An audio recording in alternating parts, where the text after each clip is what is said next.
श्रोता द्वारा दिए गए स्रोतों के आधार पर आज हम ज्योतिष की एक बहुत ही खास और कुछ हद तक मैं कहूंगा रहस्यमयी शाखा पर बात करने वाले हैं। नमस्कार। नाड़ी ज्योतिष, और उसमें भी खास तौर पर मंगल ग्रह की भूमिका।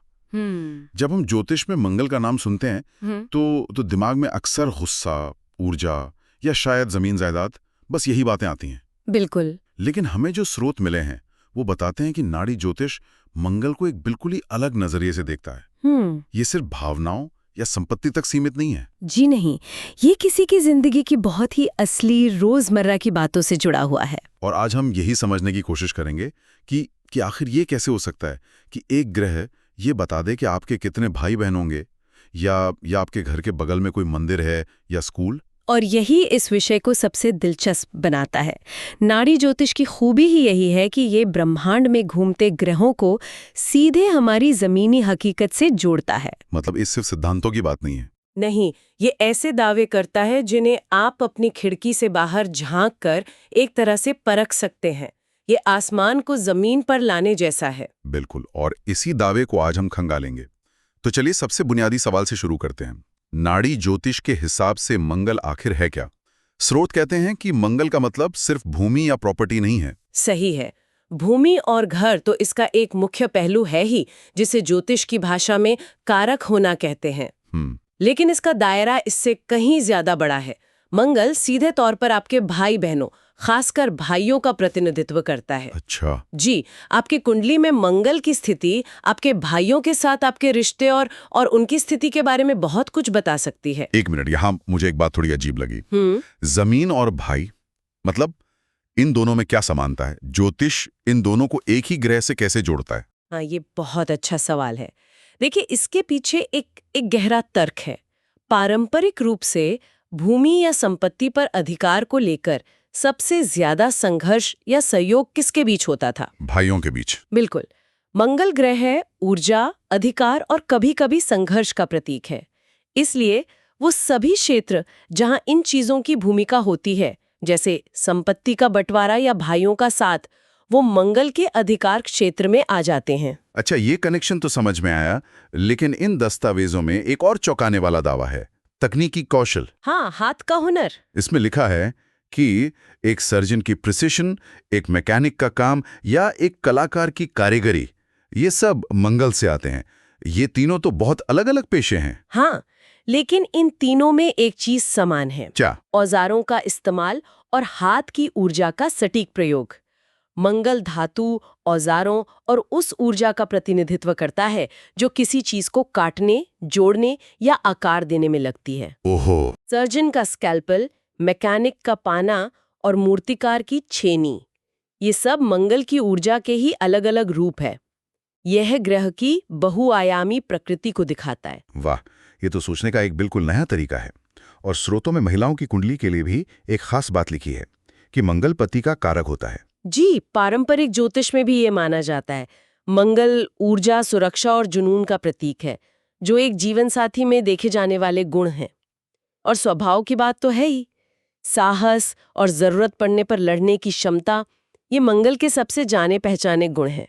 तो ये तो हुई परिवार और हमारे अंदर की दुनिया की बात, लेकिन नाड़ी ज्योतिष इससे भी एक कदम आगे जाता है और दावा करता है कि यह सिर्फ हमारे अंदर की दुनिया ही नहीं, बल्कि हमारे घर के बाहर की दुनिया का नक्शा भी बना सकता है। ये बात मुझे सबसे अविश्वसनीय लगी। हाँ, और यहीं से नाड़ी ज्योतिष की असली परीक्षा शुरू होती है। यह कुछ ऐसे नियम बताता है जो बहुत बहुत विशिष्ट हैं। जैसे कि भाई बहनों की संख्या। एक नियम जिसने मुझे सबसे ज्यादा सोचने पर मजबूर किया वो ये था कि मंगल के साथ जितने ग्रह बैठे होते हैं, जातक के उतने भाई बहन हो सकते हैं। जी, ये तो बहुत ही सीधा और साहसिक दावा है। ये नाड़ी के मूल सिद्धांतों में से एक है। लेकिन ये सिर्फ एक साधारण गिनती नहीं है। इसमें कई परतें हैं।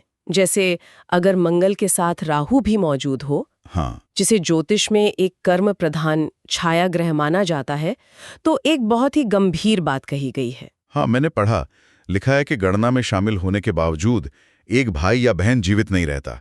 ये तो बहुत ही गंभीर और लगभग डरावनी भविष्यवाणी है। क्या स्रोत ये भी बताते हैं कि इस तरह के दावों की सटीकता कितनी है? क्योंकि ये किसी को भी परेशान कर सकता है। बिल्कुल, और ये एक जिम्मेदार सवाल है। देखिए, नाड़ी ज्योतिष इसे एक कर्म ऋण या पिछले जन्मों के किसी अधूरे हिसाब के संकेत के रूप में देखता है। अच्छा, का क्या प्रभाव है? ठीक है, ये समझना जरूरी था। अब उस हिस्से पर आते हैं जिसने मुझे सबसे ज्यादा हैरान किया, घर का पता। हाँ, मतलब क्या सच में कुंडली देख के कोई बता सकता है कि मेरे घर के पास क्या होगा? ये तो जासूसी करने जैसा है।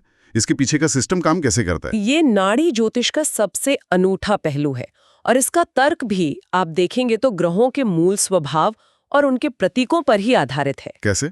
नियम ये है कि मंगल से अगले घर में जो ग्रह बैठा है वो आपके घर के आसपास के माहौल को दर्शाता है। चलिए इसे एक एक करके समझते हैं। स्रोत में लिखा है कि अगर मंगल के आगे सूर्य हो तो घर मुख्य सड़क पर होगा और पास में कोई मंदिर हो सकता है।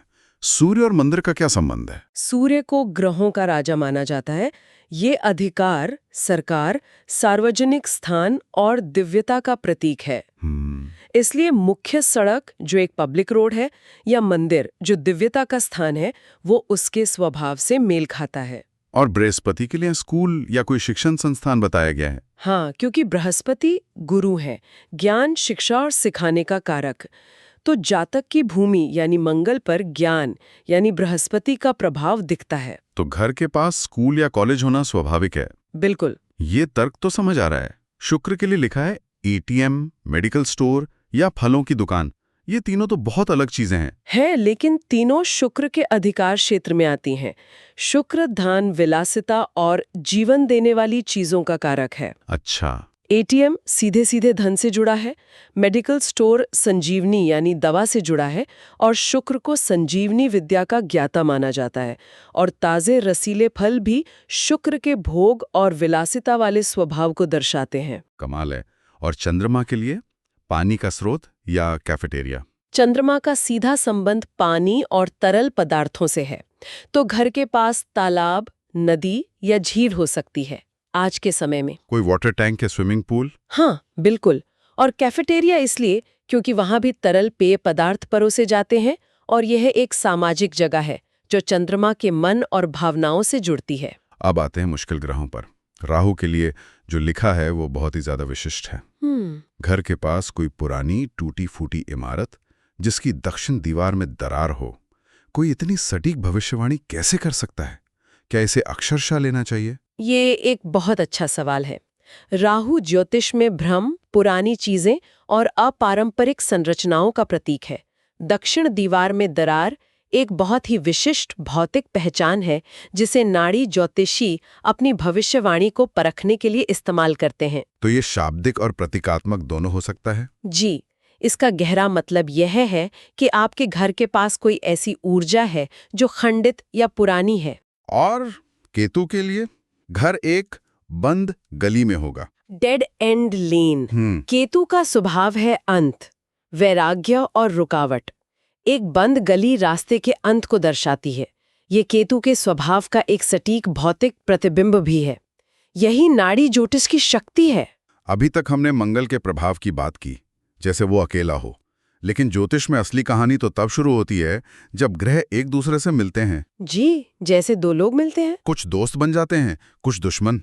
स्रोतों के मुताबिक शनि के साथ मंगल की दोस्ती कुछ ज्यादा ही चुनौतीपूर्ण लगती है। दोस्ती नहीं, इसे ज्योतिष में युति या संयोजन कहते हैं और यह ज्योतिष की सबसे मुश्किल जोड़ियों में से एक है। अच्छा। आप इसे ऐसे समझिए कि गाड़ी का एक्सेलरेटर और ब्रेक एक ही समय पर पूरी ताकत से दबा दिया गया हो। ओहो। मंगल जो कि एक्सेलरेटर है वो आगे बढ़ना चाहता है और शनि ब्रेक है, वो उसे रोकता है, धीमा करता है और अनुशासन में लाना चाहता है। तो इसका नतीजा क्या होता है? स्रोत कहते हैं कि ऐसे व्यक्ति को स्थायी नौकरी में बहुत मुश्किल होती है। बिल्कुल। मंगल की ऊर्जा उसे जल्दी काम बदलने या अपना कुछ शुरू करने के लिए उकसाती है, लेकिन शनि की बाधाएं उसे सफल नहीं होने देती। करियर में एक तरह की अस्थिरता बनी रहती है। और ये ऊर्जा का टकराव व्यक्ति के स्वभाव में भी झलकता होगा। हाँ, वो अंदर से बहुत बेचैन और कभी-कभी आक्रामक हो सकता है क्योंकि उसकी ऊर्जा को सही दिशा नहीं मिल पाती। और ये शादी और घर बनाने जैसे कामों में भी देरी करवाता है। हाँ, क्योंकि शनि का मूल स्वभाव ही है देरी और बाधा। जब वो मंगल यानी निर्माण के ग्रह के साथ आता है तो हर काम में रुकावटें आती हैं। जैसे कि घर बनना शुरू होगा तो कोई कानूनी अड़चन आ जाएगी या पैसे की कमी हो जाएगी। विवाह के लिए रिश्ते आएंगे पर बात नहीं बनेगी। मैंने कई कुंडलियों में देखा है कि जब ये योग होता है तो व्यक्ति घर बनाना शुरू करता है और फिर कोई सरकारी नियम बदल जाता है या ये पड़ोसी से विवाद हो जाता है और काम सालों तक अटका रहता है। बाप रे। अब ये एक और दिलचस्प जोड़ी की बात करते हैं, सूर्य और मंगल।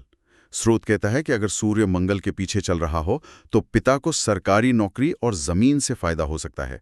हाँ, पेशेवर और आर्थिक रूप से ये बहुत अच्छा योग है। सूर्य राजा है, सरकार का प्रतीक, और मंगल उसका सेनापति। तो ये तो अच्छा हुआ। अच्छा है, लेकिन यहाँ एक पेच है। स्रोत ये भी बताते हैं कि ऐसे में पारिवारिक जीवन में तनाव रहता है। ऐसा क्यों? क्योंकि सूर्य और मंगल दोनों ही बहुत गर्म और अधिकार जताने वाले ग्रह हैं। जब दो बॉस एक ही घर में हो तो अहंकार का टकराव। बिल्कुल। तो बाहर दुनिया में तो सफलता मिलती है, पर घर के अंदर शांति बनाए रखना एक चुनौती बन जाता है। और एक खास तिथि है शुक्र और मंगल का परिवर्तन। जी, यानी मंगल शुक्र की राशि में और शुक्र मंगल की राशि में। कहा गया है कि ऐसी में इंसान शादी के बाद ज्यादा अमीर बनता है। यह एक बहुत शक्तिशाली परिवर्तन योग है। इसे ऐसे समझिए कि दो बहुत अमीर और ताकतवर पड़ोसियों ने एक दूसरे को अपने घर की चाबियां दे दी हैं। हम शुक्र धन, विलासिता और जीवन साथी का ग्रह है, मंगल ऊर्जा और संपत्ति का। जब वे एक दूसरे के घर में बैठते हैं तो वे एक दूसरे के संसाधनों का इस्तेमाल करके एक दूसरे को और मजबूत बनाते हैं। तो इसलिए शादी के बाद हाँ, इसलिए विवाह, जो कि शुक्र का क्षेत्र है, उसके बाद व्यक्ति की ऊर्जा यानी मंगल सही दिशा में लगती है और उसे धन और संपत्ति का लाभ होता है। इन सब चुनौतीपूर्ण और अच्छे योगों के बाद स्रोतों में एक ऐसी दुर्लभ स्थिति का जिक्र है जिसे लगभग एक आशीर्वाद जैसा बताया गया है। हाँ, एक get out of jail free card जैसा। बिल्कुल, एक ऐसा योग जो समस्याओं से मुक्त सुखी जीवन का वादा करता है। ये सुनने में तो बहुत ही अच्छा लगता है। हाँ, यह एक बहुत ही खास और दिलचस्प बनावट है। इसे समझना थोड़ा मुश्किल लग सकता है, लेकिन इसके पीछे का तर्क बहुत सीधा और शानदार है। स्थिति कुछ ऐसी है कि कुंडली के सारे ग्रह राहु और केतु के घेरे के अंदर हों, लेकिन सिर्फ मंगल और शनि उस घेरे से बाहर हों। पहले तो ये राहु केतु का घेरा क्या है? राहु और केतु कर्म के दो ध्रुव हैं। वे हमेशा कुंडली में एक दूसरे से ठीक विपरीत दिशा में होते हैं, एक काल्पनिक रेखा बनाते हुए। जब बाकी सारे ग्रह इस रेखा के एक ही तरफ आ जाते हैं तो उसे अक्सर काल सर्प योग कहते हैं, जो जीवन में संघर्ष पैदा कर सकता है। लेकिन ये स्थिति उसका एक अपवाद है। और इस अपवाद में ऐसा क्या खास है कि ये आशीर्वाद बन जाता है? खासतौर पे मंगल और शनि को ही बाहर क्यों होना चाहिए? यही इस योग का रहस्य है। ज्योतिष में दो ग्रहों को सबसे ज्यादा कष्ट देने वाला या क्रूर माना जाता है, शनि जो दुख और देरी का कारक है, और मंगल जो लड़ाई और दुर्घटना का। ठीक है। अब आप कल्पना कीजिए कि आपकी जिंदगी एक घर है और बाकी सब ग्रह, परिवार, सुख, पैसा, ज्ञान उस घर के अंदर हैं। ओके। इस विशेष योग में ये दो सबसे बड़े उपद्रवी ग्रह, शनि और मंगल, घर के बाहर खड़े हैं। उन्हें अंदर आने की इजाजत ही नहीं है। तो वो परिवार के मामले में दखल नहीं दे पाते? बिल्कुल। चूंकि वे पारिवारिक घेरे से बाहर हैं, वे आपके निजी जीवन, आपके वैवाहिक सुख और आपकी मानसिक शांति में दखल नहीं दे पाते। उनकी नकारात्मक ऊर्जा आपके जीवन के मुख्य क्षेत्रों से दूर रहती है। वाह, मतलब उनकी नेगेटिविटी को क्वारंटाइन कर दिया गया है। बिल्कुल सही शब्द इस्तेमाल किया आपने। उन्हें क्वारंटाइन कर दिया गया है। इसीलिए स्रोत कहते हैं कि ऐसे व्यक्ति का जीवन काफी हद तक समस्याओं से मुक्त रहता है। वैवाहिक जीवन सुखद होता है, बच्चे भी अच्छे होते हैं। जी, क्योंकि घर में झगड़ा करने वाला और दुख देने वाला कोई है ही नहीं। ये दिखाता है कि ज्योतिष में कभी-कभी ग्रहों का अलग थलग होना कितना फायदेमंद हो सकता है। तो आज की इस पूरी बातचीत से ये साफ है कि नाड़ी ज्योतिष में मंगल सिर्फ आग या गुस्से का गोला नहीं है। नहीं, बिल्कुल नहीं। ये तो किसी की जिंदगी की कहानी का एक पूरा नक्शा है, उसके हाथ की हुनर से लेकर उसके भाई बहनों की गिनती तक, और यहाँ तक कि उसके घर के बाहर की गली तक। हाँ, ये ज्योतिष को अमूर्त कल्पनाओं से निकालकर हमारे रोजमर्रा के जीवन में ले आता है। ये इस बात पर रोशनी डालता है कि कैसे ज्योतिष के सिद्धांतों को बहुत ही ठोस और परखी जा सकने वाली बातों से जोड़ा जा सकता है। और यही बात इसे खास बनाती है। ये नहीं कहती कि आप साहसी होंगे, बल्कि ये दावा करती है कि आपके घर के पास एक स्कूल होगा। बिल्कुल, ये विशिष्टता ही इसे आकर्षक और विवादास्पद दोनों बनाती है, और नाड़ी पद्धति की सटीकता को जांचने का ये तरीका ही इसे अद्वितीय बनाता है।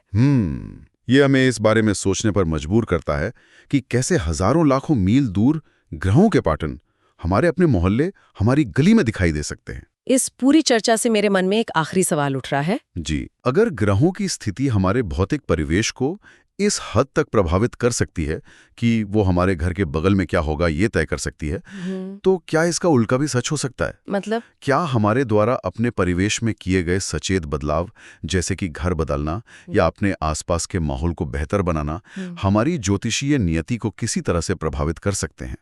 इस पर विचार करने के लिए ये एक दिलचस्प प्रश्न है।